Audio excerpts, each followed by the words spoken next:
Welcome to VM Rayalaseema mother food longs. మన ఛానల్ని ఆదరించే ప్రతి ఒక్కరికి నా హృదయపూర్వక నమస్కారములు. ఇవాళ మేము super tasty snacks banana vada recipe చేస్తున్నాము. దీని రుచి చాలా బాగుంటుందండి. తీయ తీయగా, పైన క్రిస్పీగా, లోపల సాఫ్ట్ అండ్ స్పంజీగా చాలా బాగుంటాయి ఇవి. బనానాని ఇష్టపడని వారికి ఇలా ఒక్కసారి చేసి ఇవ్వండి, తెలియకుండానే చాలా ఇష్టంగా తినేస్తారు. వెయిట్ గెయిన్ అవ్వాలి అనుకునే వారికైతే ఇది ద బెస్ట్ ఆప్షన్ అవుతుంది. ఇంకా ఎప్పుడైనా స్వీట్ తినాలనిపించినప్పుడల్లా ఇంట్లో బనానా ఉంటే చాలు, ఇలా చాలా టేస్టీగా వడ చేసుకొని ఎంజాయ్ చేయొచ్చు అనమాట. మరి ఈ టేస్టీ రెసిపీని చివరి వరకు మిస్ అవ్వకుండా చూసి మీరు ట్రై చేయండి. ద బెస్ట్ స్నాక్ రెసిపీని ఎంజాయ్ చేస్తారు. ప్రాసెస్ చూద్దాం. ముందుగా ఒక బౌల్లో 2 బనానాస్ని ఆవిరికి ఉడికించి తీసేసుకోవాలి. మేము ఈ స్టీమింగ్ ప్రాసెస్ అంతా కూడా ముందుగానే చేసి ఉంచుకున్నాము.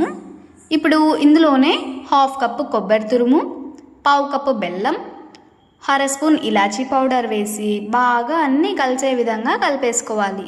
ఇందులో నీళ్లు వేసుకోవాల్సిన అవసరం లేదండి, ఈ బనానాలో ఉండే జిగట సరిపోతుంది. ఈ విధంగా బాగా కలుపుకొని ఇందులోనే 1/2 కప్పు గోధుమ పిండి, 1/4 స్పూన్ బేకింగ్ సోడా, కొద్దిగా సాల్ట్ వేసి కలుపుకోవాలి. ఇందులో కొద్దిగా సాల్ట్ వేసుకోవడం వల్ల ఈ వడ టేస్ట్ అనేది చాలా బాగుంటుంది. చూడండి, పిండిని ఈ కన్సిస్టెన్సీలోకి కలుపుకొని మరోవైపు డీప్ ఫ్రైకి ఆయిల్ పెట్టి బాగా హీట్ అయ్యాక కలిపి ఉంచిన పిండిని ఇలా చూపించిన విధంగా చేతికి ఆయిల్ అప్లై చేసుకొని కొద్దిగా పిండిని తీసుకొని ఇలా రౌండ్గా సాఫ్ట్గా రోల్ చేసుకోవాలి. ఈ విధంగా రోల్ చేసేసుకొని కాస్త అలా ప్రెస్ చేసి హోల్ పెట్టుకోవాలి. చూడండి, ఈ విధంగా వడల్ని ప్రెస్ చేసుకుంటూ సలసలా మరుగుతున్న నూనెలో వేసి మీడియం ఫ్లేమ్లో డీప్ ఫ్రై చేసుకోవాలి.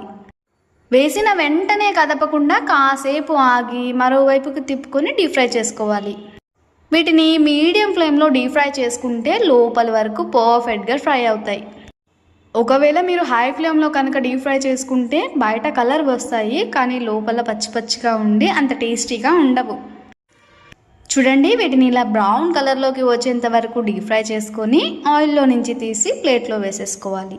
ఇలాగే మిగిలిన పిండిని కూడా వడలు ప్రెస్ చేసుకొని ఆయిల్లో డీప్ ఫ్రై చేసి ప్లేట్లో సర్వ్ చేసాం. చూడండి, మన tasty and yummy banana vada recipe తయారైపోయింది. వీటిని ఇలా తుంచి చూపిస్తున్నాను చూడండి, లోపల కూడా పర్ఫెక్ట్గా ఫ్రై అయ్యి స్పంజీగా వచ్చాయి కదా. అలాగే వీటి టేస్ట్ కూడా చాలా బాగున్నాయండి. తిన్న కొద్ది తినాలనిపించేంత బాగున్నాయి అన్నమాట.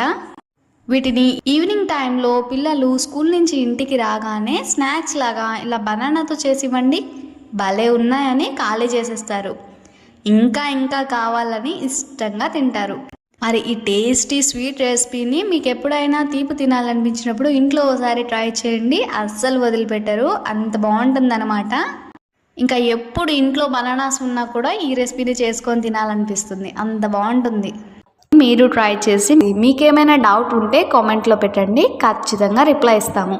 మీరు ప్రిపేర్ చేసి మీకు ఎలా వచ్చాయో నాకు కామెంట్ సెక్షన్లో షేర్ చేయండి. అలాగే మీరు ట్రై చేసిన ఆ రెసిపీ పిక్ని మా ఇన్స్టాగ్రామ్ని ఫాలో అవుతూ నాకు ట్యాగ్ చేయండి. బై ద వే, ఫేస్బుక్ పేజ్ని కూడా విజిట్ చేసి రెసిపీని చూసి లైక్ చేయండి.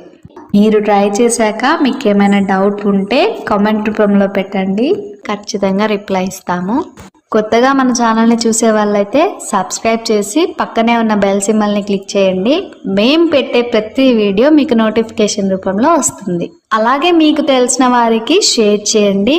మీరిచ్చే లైక్స్, షేర్స్, వ్యూసే మాకు సపోర్ట్. ఈ రెసిపీని చివరి వరకు చూసిన వాళ్ళందరికీ నా హృదయపూర్వక ధన్యవాదాలు. మరో మంచి రెసిపీలో కలుద్దాం.